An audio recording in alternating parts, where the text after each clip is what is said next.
जय जय श्री राधे, जय जय श्री राधे श्याम। बोल वृंदावन बिहारी लाल की जय। बोले भागवत भगवान की जय।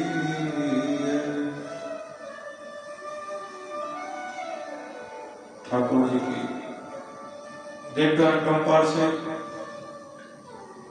गोविंद की बड़ी महती कृपा से भक्तिपूर्ण अनुष्ठान चल रहा है, जिसमें आप सब भक्तजन सम्मिलित हुए। आप सबके दृढ़ भक्तिपूर्ण अनुराग के कारण ये भागवत चल रहा है। बड़ी भागवत तो त्रिवेणी है, जिसमें ज्ञान वैराग्य का, भक्ति ज्ञान वैराग्य का जिसमें संगम है, ये ऐसी त्रिवेणी है भागवत कथा। और आप सब लोगों की निष्ठा प्रेम उसी के चलते ही गोविंद भी अपने कार्य को स्वयं कर।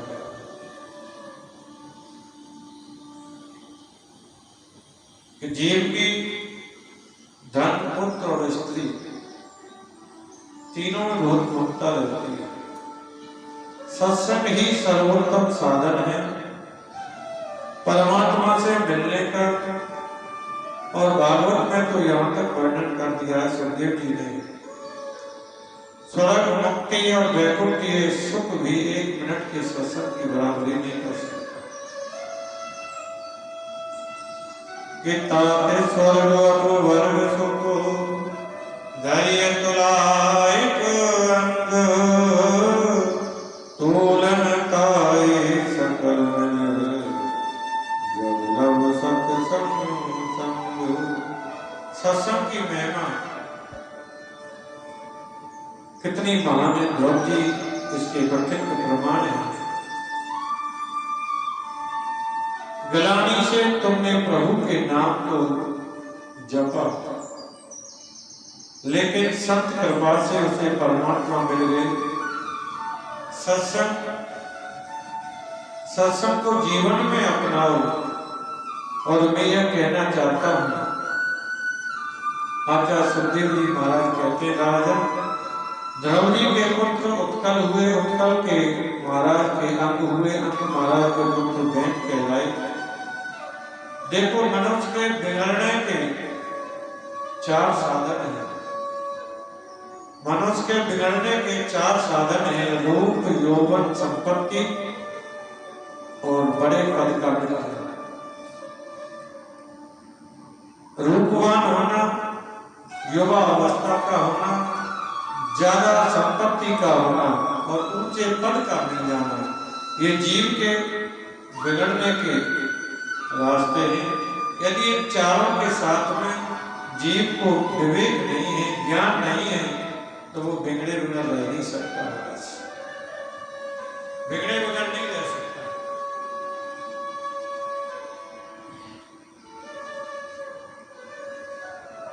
इसलिए इन चारों चीजों के साथ में विवेक है, तो ये चारों चीजें व्यक्ति का कुछ बिगाड़ नहीं सकती।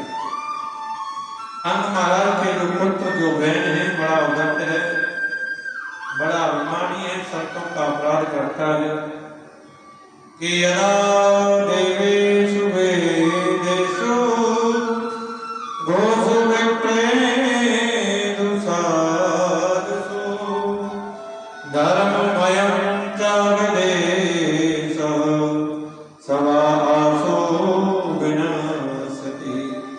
देवताओं के प्रति, वेदों के प्रति, गौ ब्राह्मण के प्रति,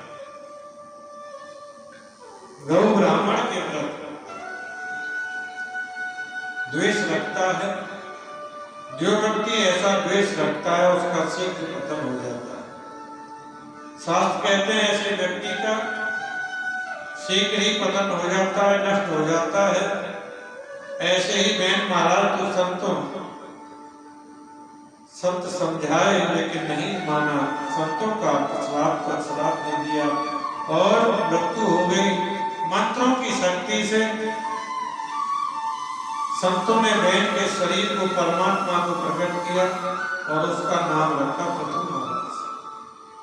क्योंकि समृष्ट संसार में जब व्यक्ति पाप करता है तो उस पाप का परिणाम ये होता है, प्रकृति सारे समाज को एक साथ में दंडित कर देती है। तो प्रकृति एक साथ पूरे समाज को दंड दे देती है। ऐसा ही पृथु महाराज के राज्य में हुआ। पृथु ने पिता बहन जो पाप कर्म किया उसका असर ये हुआ कि लोग जमीन में 2 किलो अन्न डालें तो आधा किलो निकले, ऐसा समय आ गया। एक बार पृथु महाराज क्रोधित होकर के पृथ्वी को मारने के लिए दौड़े। जब पृथु महाराज को मारने के लिए दौड़े तो पृथ्वी ने गौ का रूप धारण कर लिया। महाराज कि हमारे शास्त्र कहते हैं गाय को कभी मत मारो, गाय तो अविद्या है, गाय सबके लिए बंधनीय है, सबके लिए पूजनीय है। गाय के रूप में देखते ही पृथ्वी रुक गई और गाय रूपी पृथ्वी से ने कहा, महाराज आप मुझे मार दोगे तो क्या मिलेगा? मुझे मार दोगे तो क्या मिलेगा?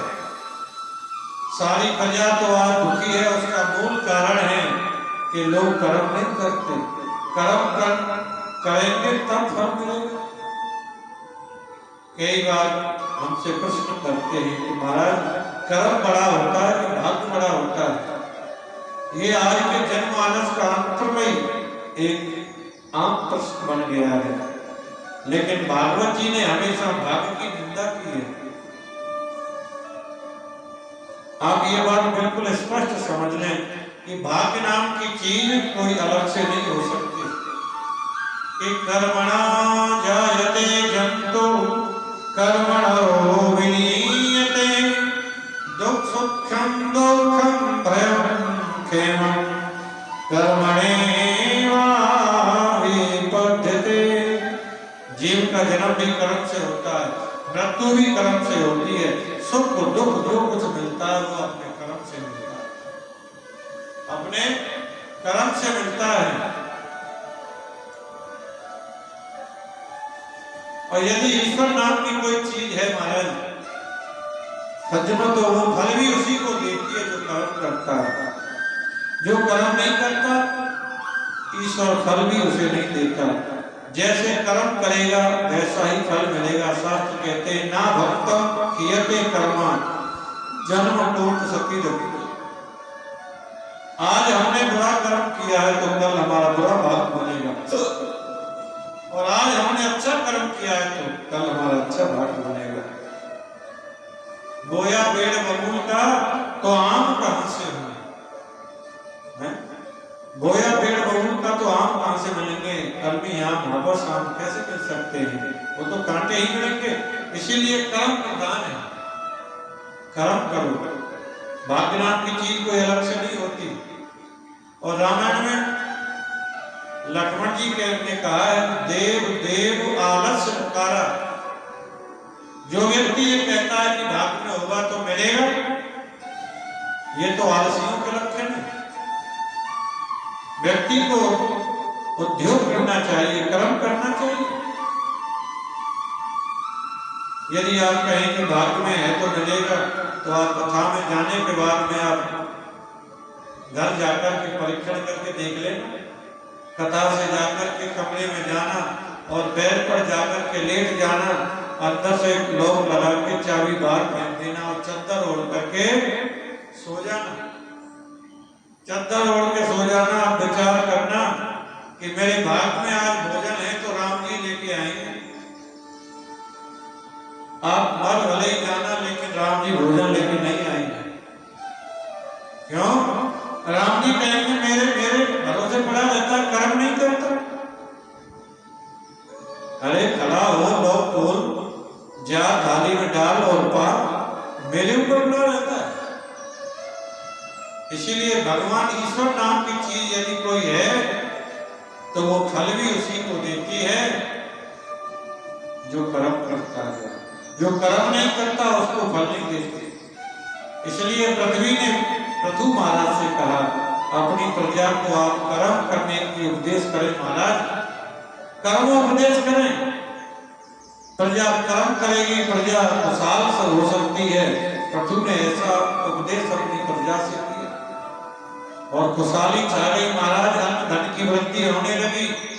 पृथु ने सोचा कर्म तो करते ही परंतु परमात्मा का चिंतन भी होना चाहिए। तो हमारे शास्त्र कहते हैं परमात्मा ने अपने परमात्मा के वचन है तस्मात् सर्वेषु कालेषु मामनस्सं युद्धचा।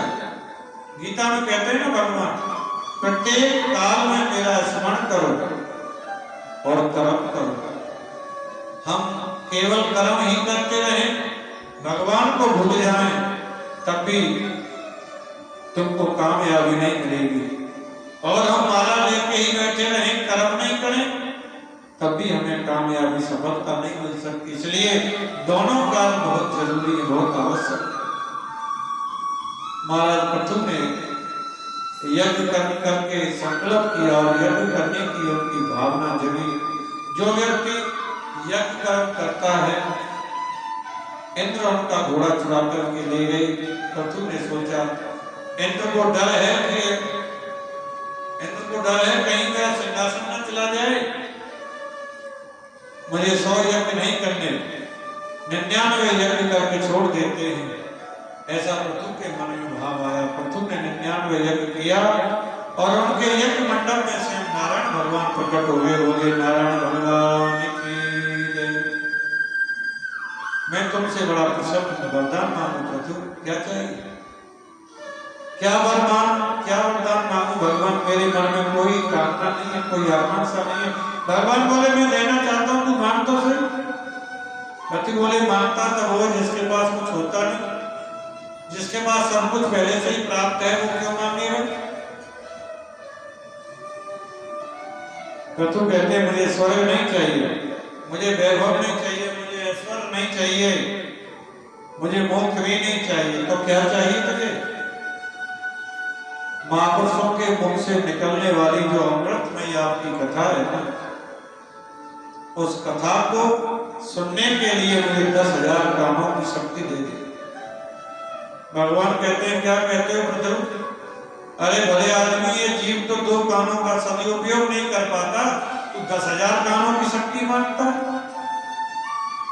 पृथु महाराज कहते हैं भगवान मुझे इन 2 कानों से सुनते सुनते मेरी तृप्ति नहीं होती है, मेरा पेट नहीं भरता, इसलिए मुझे 10,000 कानों की शक्ति। भगवान आशीर्वाद देकर के चले गए। महाराज पृथु के पुत्र का नाम है अंतर्धान। अंतर्धान के बेटा हुए अमरदान। अमरदान के पुत्र प्राचीन बलि। भागवत का ये बड़ा सुंदर प्रसंग है। अमरदान के बेटा जो प्राचीन बलि है, प्राचीन बलि के जीवन में बहुत यज्ञ किए, लेकिन शास्त्र कहते हैं इतिहास पुराण आदि वेद शास्त्र विधि। हम कोई भी धर्म का कार्य करते हैं, शास्त्र का काम करना चाहे तो शास्त्र के विरुद्ध नहीं करना चाहिए। जैसा शास्त्रों में लिखा है वैसा ही करना चाहिए। शास्त्रों के विरुद्ध किया हुआ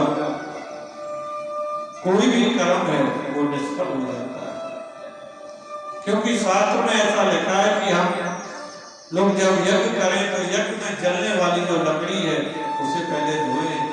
यज्ञ में तिल जो होते हैं तिलों को धोएं, जौ को धोएं, सारी सामग्री को धोकर के पहले सुखाएं, चावलों को धोएं, जिससे उनमें कोई भी एक भी कीड़ा न रहे।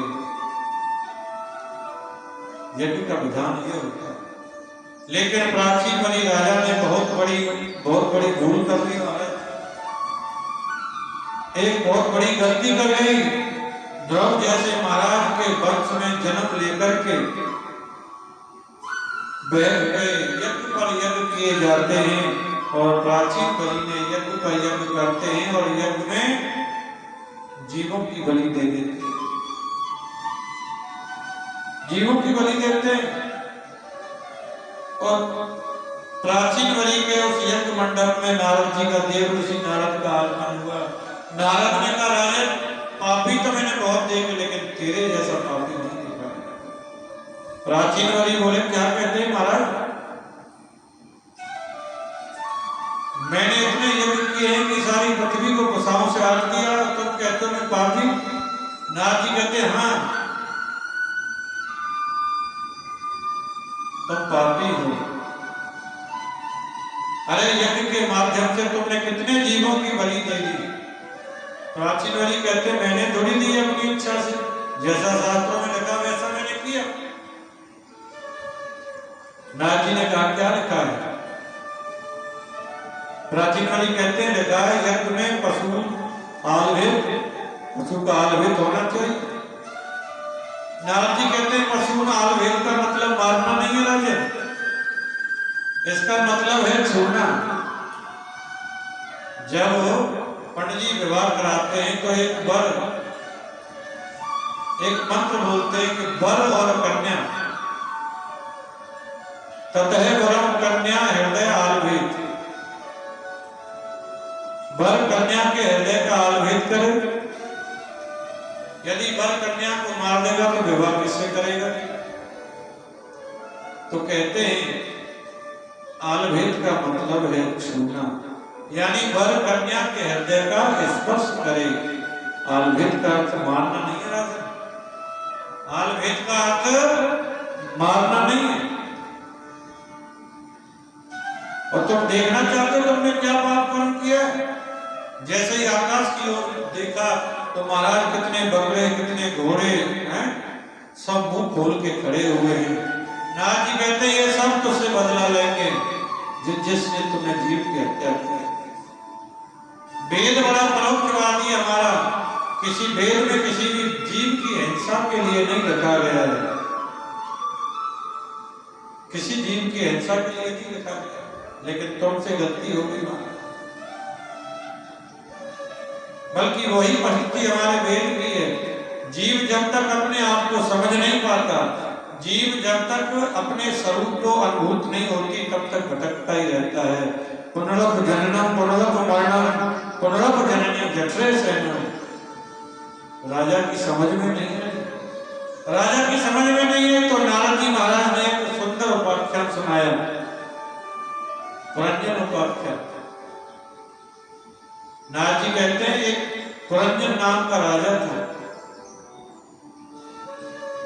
पुरंजन के साथ का सखा का नाम है अभिज्ञात, ना ज्ञातो अभिज्ञात, जिसे कोई जान नहीं सकता।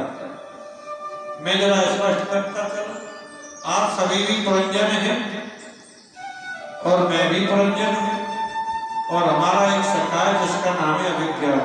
ना ज्ञातो या सह अभिज्ञात, जो किसी के द्वारा जाना नहीं जा सकता, उसे अभिज्ञात कहते हैं। एक बार इस पुरंजन नाम के जीव अभिज्ञात नाम के सखा के साथ में किसी सुंदर नगर की तलाश में महाराज हिमालय की तलहटी में गया।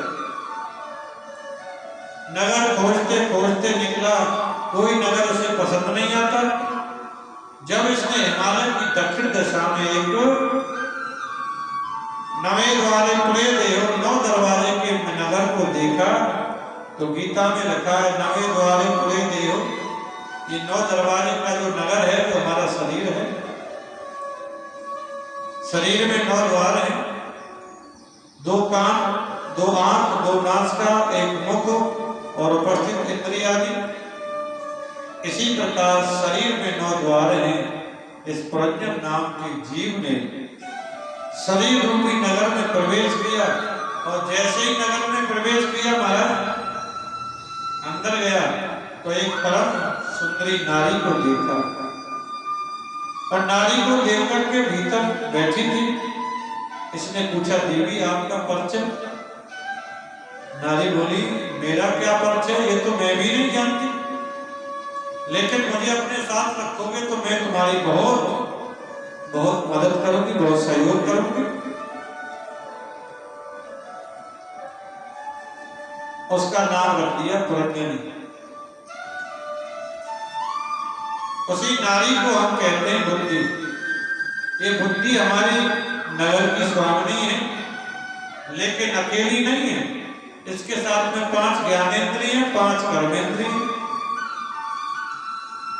नगर में जब अंदर गया तो एक डंडा लेकर के बैठा हुआ है विषुचूर्ण, विषुचैन, जिसे हम कहते हैं मन। अब बुद्धि रूपी पुरंजनी से उस जीव ने विवाह कर लिया। वो खाती तो खाता, सोती तो सोता, रोती तो रोता। ऐसा उसके वश में हो गया और सोती तो सोता, रोती तो रोता। इस 5 कण के नाम का नाम है पंच प्राण। प्राण, अपान, उदान, समान, ज्ञान। रात्रि में जब हम सो जाते हैं तो सब इंद्रियां भी सो जाती हैं, लेकिन ये प्राण कभी नहीं सोते। और यदि 1 मिनट के लिए सो भी जाएं तो फिर बेटा भी कहेगा जल्दी ले चलो, रिश्तेदार भी कहेंगे जल्दी ले चलो भैया, दुर्गंध आने लग जाएगी, जल्दी ले चलो। 1 मिनट भी घर में रखना नहीं चाहते। ये पंच प्राणी हैं जो हमेशा जगे रहते हैं। नगर के सामने एक राजा रहता है, उस राजा का नाम है चंडवेग। चंडवेग कहते हैं काल को।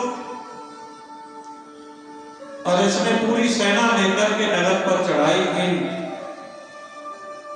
सेना में 720 गंधर्व हैं और 720 गंधर्वियां हैं।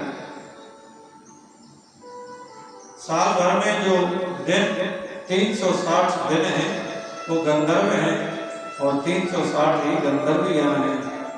इन सभी को साथ में लेकर के चंडवेग राजा ने नगर पर चढ़ाई की।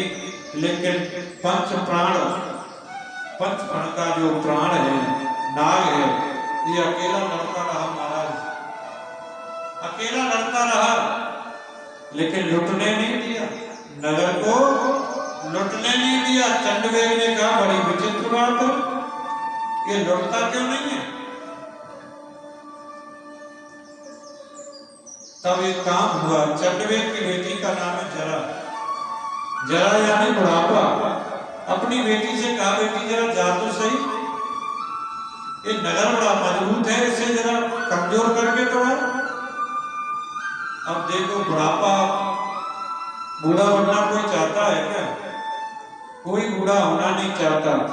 बड़े बड़े प्रयास करते हैं कहीं बूढ़े ना हो जाए, कहीं बूढ़े ना हो जाए।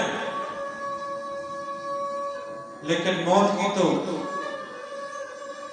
4 घंटी बजती है। मौत की पहली घंटी क्या बजती है? बोले बात सफेद हो गई।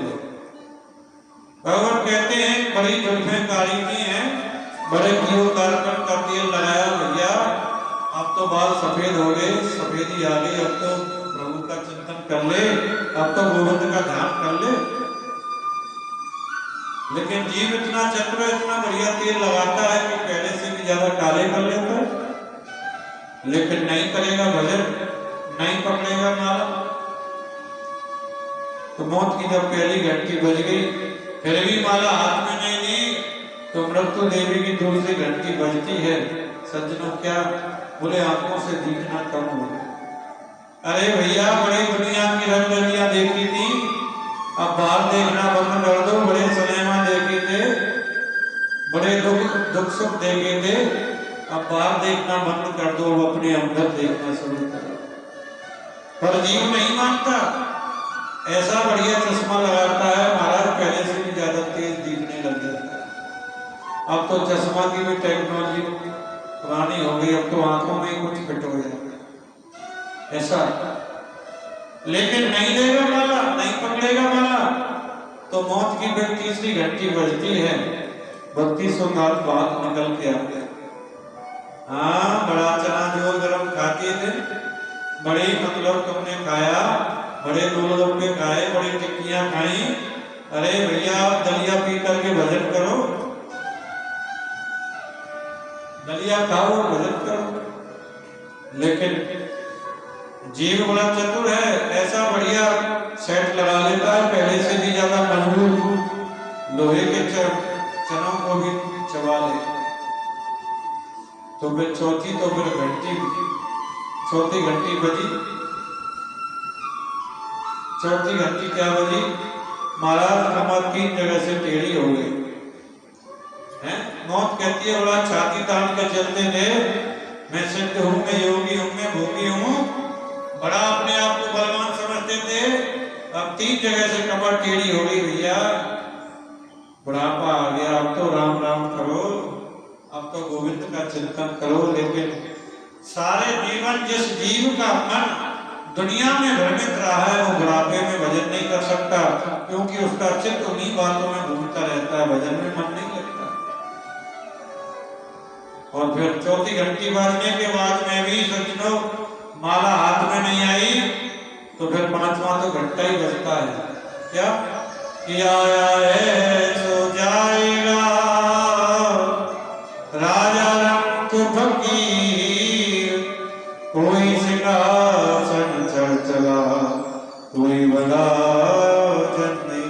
नारद जी कहते हैं यही परिस्थिति पुरंजन की बनी। मृत्यु का समय आया, स्त्री की याद करते करते मर गया, और मरने के बाद उसे स्त्री बनना पड़ा महाराज। अपने पति की मृत्यु के बाद सती होने के लिए तैयार हुआ, तो अभिज्ञान नाम का सखा आया और आकर के उसने समझाया, बोले भले आदमी, ना तुम पुरंजन हो ना तुम पुरंजनी हो, तुम तो मेरे सखा हो। ईश्वर जीव अविनाशी, चेतन अमल सहज सुख राशि, सो माया